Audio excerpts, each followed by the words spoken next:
Hello दोस्तों, नमस्कार। दोस्तों, जीडीएस यानी कि ग्रामीण डाक सेवक की बम्पर वैकेंसी आई हुई है। बहुत बड़ी वैकेंसी है, लगभग 44,000 से प्लस ही वैकेंसी है। और दोस्तों, जिनके भी 65%, 70%, 75% मार्क्स हैं, उनके मन में लगातार संशय बना होगा कि पता नहीं वे लोग मैं इस फॉर्म को अप्लाई करूं या ना करूं। अगर आप ऐसा सोच रहे हैं और अगर आपके इतने प्रतिशत मार्क्स हैं तो प्लीज़ आप इस वीडियो को अंत तक जरूर देखें, आपकी डाउट दूर हो जाएगी।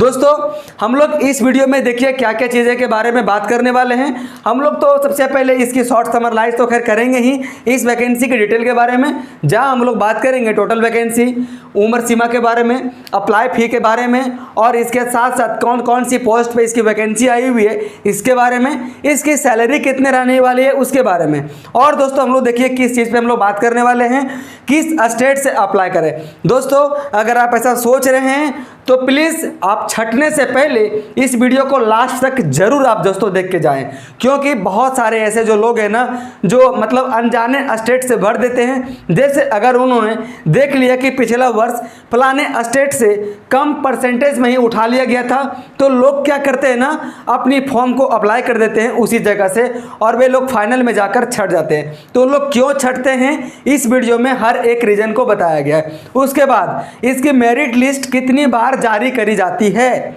तो उसके बारे में भी दोस्तों हम लोग बात करेंगे। और देखिए 65%, 70%, 75% वाले इस फॉर्म को अप्लाई करें या नहीं करें, इसके बारे में भी दोस्तों हम लोग बात करेंगे। और हम लोग अंत में बात करेंगे पिछला वर्ष यानी कि 2023 की कट ऑफ के बारे में, कि कौन सा स्टेट से किस कैटेगरी से कितनी कट ऑफ गया था। अगर आप देखेंगे मेरे भाई यहाँ पे, तो हो सकता है कि आपके होश उड़ सकते हैं, लेकिन डरने की बात नहीं है। ये कोई ज़रूरी नहीं है कि इतना ये इतने परसेंटेज कट ऑफ गई ही गई है, इससे कम भी गई है। अगर इससे कम भी गई है तो मैंने यहाँ पे इतनी हाई परसेंटेज को क्यों मैं लिखाऊं, इसके बारे में भी दोस्तों हम लोग बात करेंगे। तो दोस्तों, ये वीडियो ये मास्टर जैसी वीडियो होने वाली है मेरे भाई, जहां आपकी हर एक डाउट को दूर किया जाएगा।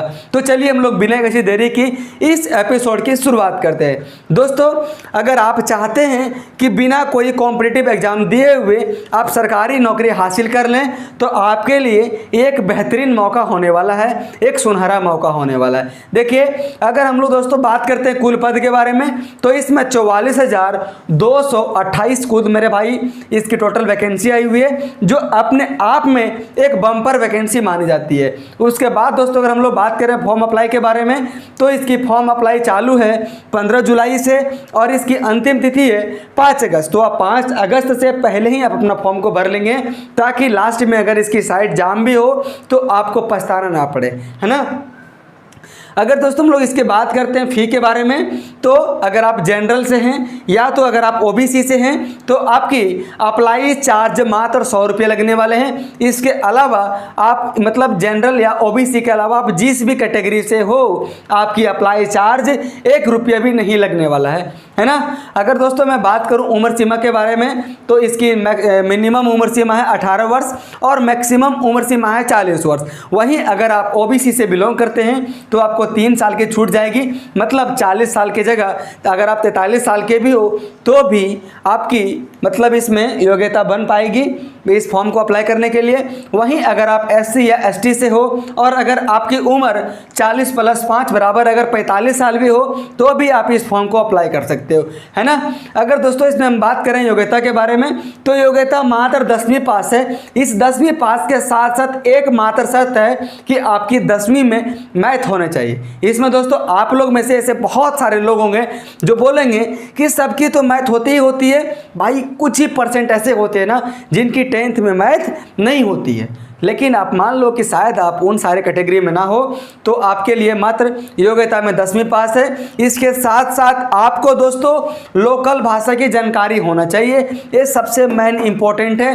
प्लस आपके पास साइकिलिंग की भी नॉलेज होना चाहिए, और अगर आपके पास छोटी मोटी कोई किसी भी प्रकार की कंप्यूटर नॉलेज की सर्टिफिकेट है, तो आपके लिए मेरे भाई वो एक बेस्ट होगा, है ना। तो लोकल भाषा की जानकारी क्यों चाहिए, अभी मैं आपको बताता हूँ। पहले मैं बता देता हूँ उसकी वैकेंसी के बारे में कि किन किन पोस्टों पे इसकी वैकेंसी आई हुई है। तो दोस्तों इसमें 3 प्रकार की पोस्ट है। पहला एक है बीपीएम मतलब कि ब्रांच पोस्ट मास्टर, है ना, और दूसरा दोस्तों एबीपीएम यानी कि सहायक ब्रांच पोस्ट मास्टर, और ये मेरे भाई तीसरा है डाक सेवक, है ना। तो इसमें 3 प्रकार की वैकेंसी आई हुई है। इसमें दोस्तों सबसे बड़ी पोस्ट होती है ब्रांच पोस्ट मास्टर की, उसके बाद होती है एबीपीएम यानी कि सहायक ब्रांच पोस्ट मास्टर की, मतलब ये बीपीएम का सहायक होता है कौन, एबीपीएम। और ये डाक सेवक जो साइकिल से जाते हैं ना, मतलब लोगों के घर तक लोगों की चिट्ठियां को लेकर, लोगों की ज्वाइनिंग लेटर को लेकर। दोस्तों अगर आपका चयन होगा ना तो ये डाक सेवक वाले ही आपके घर तक चिट्ठियां लेकर आएंगे, है ना। अब दोस्तों आपके मन में है कि पता नहीं भाई मैं किस स्टेट से अप्लाई करूं, आप मुझे बता दो ताकि मेरा सिलेक्शन हो जाए। दोस्तों अगर आप ऐसा सोच रहे हैं तो आपको डरने की कोई बात नहीं है, लेकिन आपको इस चीज़ की जानकारी ज़रूर ले लेना मेरे भाई, लोकल भाषा की। जैसे दोस्तों मान के चलो अगर आप हो बिहार से और अगर आप चाहते हो कि मैं किसी दूसरे स्टेट से अप्लाई करूं ताकि मेरी मतलब मेरिट लिस्ट में नाम आ जाए, जैसे अगर आप यहां पे देखेंगे तो सबसे कम कट ऑफ मैंने बताया है उड़ीसा की, 88% जनरल की है, 90% एससी की है, 84% एसटी की है, ओबीसी की है मेरे भाई 90%, है ना। तो अगर आप चाहते हो ऐसे ही और भी जैसे स्टेट हैं जिससे कम जाती है मेरे भाई इसकी कट ऑफ प्रतिशत, तो आप उस स्टेट से फॉर्म अप्लाई करने से पहले उस स्टेट की लोकल भाषा को जानना बहुत ज़रूरी है। जैसे अगर आप बिहार से हो, अगर आप चाहते हो कि आप अपने फॉर्म को अप्लाई करें, मान के चलो कि केरला से, तो मेरे भाई आपको मलयालम भाषा आनी चाहिए। बिहार में तो भोजपुरी चलती है, मैथिली चलती है ना। और वहीं अगर आप जाओगे मेरे भाई केरला तो आपको आना पड़ेगा क्या, मलयालम। तो अगर आपको मलयालम नहीं आती हो तो फिर आप लोगों से डील कैसे करोगे मेरे भाई। एक ग्रामीण डाक सेवक मतलब आपको ग्रामीण स्तर पे काम करने को मिलेगा, तो अगर आपको ग्रामीण लोगों की लैंग्वेज समझ में ही नहीं आएगा तो फिर आप डील कैसे करोगे मेरे भाई।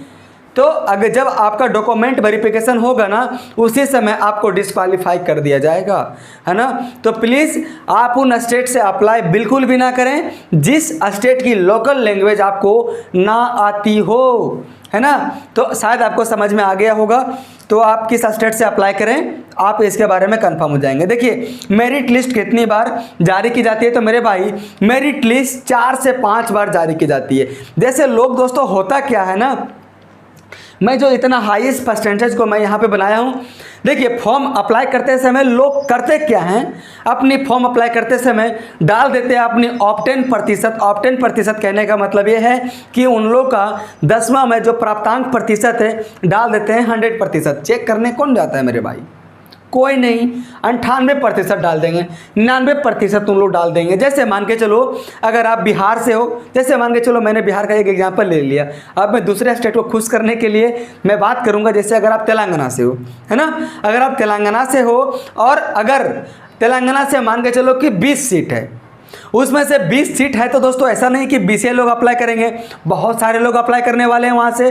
तो ऐसे में होगा क्या, अप्लाई करने वाले में से ऐसे कुछ होते हैं जो अपने नाम को मेरिट लिस्ट में लाने के लिए डाल देंगे अपनी प्राप्तांक प्रतिशत 99%, 98%, 100%। तो क्या जाता है मेरिट में तो उनका नाम आ जाएगा, लेकिन जिस समय डॉक्यूमेंट वेरिफिकेशन होगा उस समय आपको डिस्क्वालीफाई कर दिया जाएगा, आपको गरिया के भगा दिया जाएगा, वहाँ से बेइज्जत करके आप लोगों को दोस्तों भगा दिया जाएगा। यही कारण है कि आपको सुनने को मिला होगा कि कोई कोई स्टेट से कट ऑफ तो 100% तक भी चली जाती है। अक्सर ये राजस्थान यूपी में देखने को मिलता है मेरे भाई, है ना। तो ऐसा बिल्कुल भी नहीं है, ना किसी का 100% आता है ना 100% कट ऑफ जाता है। इसी के लिए तो दोस्तों इसकी जो मेरिट लिस्ट है ये 4 से 5 बार जारी की जाती है ना। तो ऐसे में दोस्तों ऐसा नहीं है कि बहुत सारे लोगों का ही परसेंटेज हाई होती है, तो जितना परसेंटेज होता है उतना परसेंटेज के बेसिस पे इसके कट ऑफ को बना दिया जाता है। डॉक्यूमेंट वेरिफिकेशन के दौरान उन लोगों को छांट दिया जाता है है ना, तो कोई फ़र्क नहीं पड़ने वाले। तो उससे जो कम परसेंटेज मार्क्स वाले जो लोग हैं उन लोग को फिर उठा लिया जाता है और नेक्स्ट मेरिट लिस्ट को बना दिया जाता है और आपकी खुशियाँ की मतलब कोई सीमा ही फिर नहीं रहने वाली है। देखिए इसी प्रकार से दोस्तों मैं इसीलिए यहाँ पे लिखा हूँ, अगर आपके 65% मार्क्स हैं, 70% मार्क्स है, 75% मार्क्स हैं, तो मेरे भाई आप अपनी किस्मत को ज़रूर आजमा लेना, है ना। 100 रुपया मेरे भाई क्या है, कुछ नहीं, है ना। आप इस फॉर्म को ज़रूर भरना। क्या गारंटी, मतलब क्या मेरे भाई, क्या मतलब भगवान की अगर ऐसा अगर हो कृपा तो हो सकता है अगर आपकी हो जाए इसमें सिलेक्शन, हो जाए चयन। ऐसा दोस्तों बहुत सारे लोग हैं जिनका मेरिट लिस्ट में नाम आता है वह उन लोग ज्वाइनिंग नहीं करते हैं, होता है। बहुत सारे ऐसे लोग हैं, मेरे भी दोस्तों कई मित्र हैं जिनका मेरिट में नाम आने के बाद भी उन लोग ज्वाइन नहीं करा, है ना। तो फिर उन लोगों को हटा दिया जाता है और फिर उन लोगों के नाम के आसान पे दूसरा मेरिट लिस्ट जारी की जाती है, तो उसमें कम प्रतिशत वालों को भी उठा लिया जाएगा। दोस्तों इसी के चक्कर में ना मतलब लोग भरते नहीं हैं। और दोस्तों ये जिनकी प्रतिशत हाई होती है उन लोग कोई दूसरा एग्जाम के टारगेट में लगे होते हैं, उन लोग ग्रामीण डाक सेवक की तरफ कई बार उन लोग देखते भी नहीं हैं। तो ऐसे में दोस्तों आप ज़रूर आप अप्लाई करना प्लीज़। और देखिए दोस्तों अगर हम लोग बात करें पिछला वर्ष 2023 के कट ऑफ के बारे में, तो दोस्तों आप देख लीजिए अपने स्टेट से, है ना। हालांकि मैंने यहाँ पे कुछ स्टेट के बारे में ही लिखा हूँ। जैसे अगर दोस्तों मैं बात करता हूँ उत्तर प्रदेश के बारे में, तो देखिए उत्तर प्रदेश से अनरिजर्व यानी कि जनरल से 97% गई है इसकी कट ऑफ, SC से गई है 97%, ST से भी 97, OBC से भी 97। सोचो कोई कट ऑफ में कोई प्रतिशत का बदलाव नहीं, पॉइंट का बस बदलाव रहता है, पॉइंट का। उसके बाद EWS का 93% और PWD का मतलब जो थोड़े से जो हैंडीकैप होते हैं ना उनके लिए होता है ये PWD, उन लोग का गया हुआ है 92%। इसी प्रकार से अगर आप मान के चलो महाराष्ट्र से हो तो आप देख लो जनरल की कट ऑफ गई है 95, SC की गई है 92, ST की गई है 93, OBC की गई है 94, EWC गई है 94 और PWD की गई कितनी गई है 88%। इस प्रकार से मेरे भाई आप यहाँ पे तो देख ही लोगे, लेकिन मैं यहाँ पे जितना आंकड़ा बनाया हूँ इसमें दोस्तों अगर कहीं अगर 90% से कम फर्स्ट लिस्ट में ही कट ऑफ गई है तो ये मेरे भाई ओडिशा की कट ऑफ है। और मैंने यहाँ पे जो भी कट ऑफ के बारे में लिखा है ये फर्स्ट मेरिट लिस्ट की कट ऑफ के बारे में दोस्तों मैंने लिखा है। जब इसकी चौथी बार मेरिट लिस्ट जारी की जाएगी तो हो सकता है कि जैसे अगर बिहार से कट ऑफ गया है जनरल की 97% तो वो आ चुका हो 85% पे, आ चुका हो 90% पे, इसकी कोई सीमा नहीं है ना। तो अगर ये दो जितनी बार में इसकी मेरिट लिस्ट जारी की जाएगी उतनी बार इसकी कट ऑफ प्रतिशत कम होते चला जाएगा, है ना। क्योंकि अगर इतने प्रतिशत कट ऑफ वाले अगर लोग मिल ही जाएंगे, अगर मिलेंगे भी तो अगर उन लोग ज्वाइन कर ही लेंगे तो फिर उन लोग को चौथी लिस्ट जारी क्यों करेंगे, है ना। तो दोस्तों मैं उम्मीद करता हूं कि आप लोगों को सब कुछ समझ में आ गया होगा और आपके अंदर सारी डाउट दूर हो गया होगा। दोस्तों अगर आप मेरे इस वीडियो पे नए हैं तो प्लीज़ चैनल को ज़रूर सब्सक्राइब कर लेना व वीडियो को लाइक कर देना। मैं अपने इस चैनल पे दोस्तों मैं पढ़ाता भी हूँ, तो आप एक बार ज़रूर चले जाएँ मेरे चैनल के प्लेलिस्ट वाले सेक्शन में और आप उन सारे वीडियो का ज़रूर मजा लें। मैं दोस्तों पढ़ाने की दोस्तों मैं पूरा सिनेरियो को ही चेंज कर दिया हूँ, जहाँ आपकी सोचने के साथ साथ सॉल्यूशन करने की प्रक्रिया को भी पूरी तरीक़ा से चेंज कर दिया गया है ना, जहाँ आपको काफ़ी सारा मजा आने वाला है। तो चलिए हम लोग इस वीडियो को यहीं पे एंड करते हैं। Thank you.